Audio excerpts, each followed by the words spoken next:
বন্ধুরা, চার্জার এমন একটা জিনিস যেটা আমরা ঘুরতে গেলে সবার আগে কিন্তু প্যাক করি। তো চার্জার আমাদের সবথেকে বেশি ইউজ হয়। তো সেই চার্জার কিন্তু খুব ভালো মতন ইউজ করার জন্য এরকম কালো কালো হয়ে যায়, খুবই অপরিষ্কার লাগে দেখতে। এবং অপরিষ্কার কোনো জিনিসই কিন্তু ট্রাভেল করার সময় বা ঘরেও যদি আমরা ব্যবহার করি, সেটা কিন্তু খুব একটা ভালো লাগে না।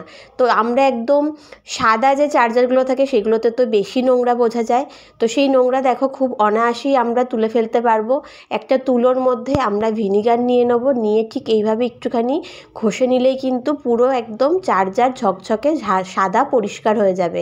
একেবারে নতুন অবস্থায় চার্জার যেরকম থাকে ঠিক সেরকম। তোমরা এইভাবে কিন্তু চার্জারটা মাঝে মাঝেই পরিষ্কার করে নিতে পারো।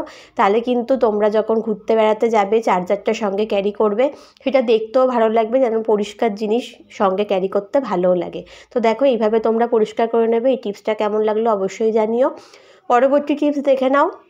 আমাদের সোয়েটার বা যে কোনো জামা কাপড়ের চেনের উপরের যখন ওই ধরে যে টানার যে রিংটা থাকে সেটা যখন ছিঁড়ে যায় তখন কিন্তু এই চেন আটকাতে খুব অসুবিধা হয়।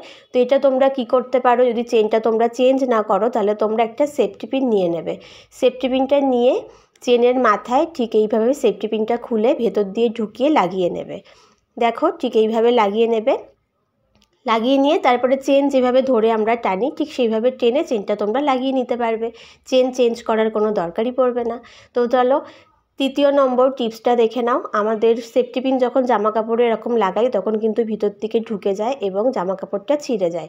তো এর জন্য খুব সহজ একটা টিপস দেখিয়ে দিচ্ছি। আমাদের প্রত্যেকের ঘরেই নেল পলিশ থাকে। তো নেল পলিশটা এইভাবে নিয়ে সেফটি পিনের ঠিক এই যে গোল জায়গাটা থাকে যেখানটা দিয়ে কাপড় জামা ঢুকে যায় ছিঁড়ে যায় সেখানটা একটু মোটা করে এইভাবে লাগিয়ে নেব। লাগিয়ে আমরা সেফটি পিনটা এরকম নেল পলিশটা শুকিয়ে নেব। শুকিয়ে নেওয়ার পরে যখন দেখবে এটা শক্ত হয়ে গিয়েছে তখন এইভাবে যখন আমরা সেফটি পিনটা ব্যবহার করব, দেখবে আর ওই গোল জায়গাটার ভিতর দিয়ে কোনো জামা কাপড় ভেতরে আর ঢুকে যাবে না।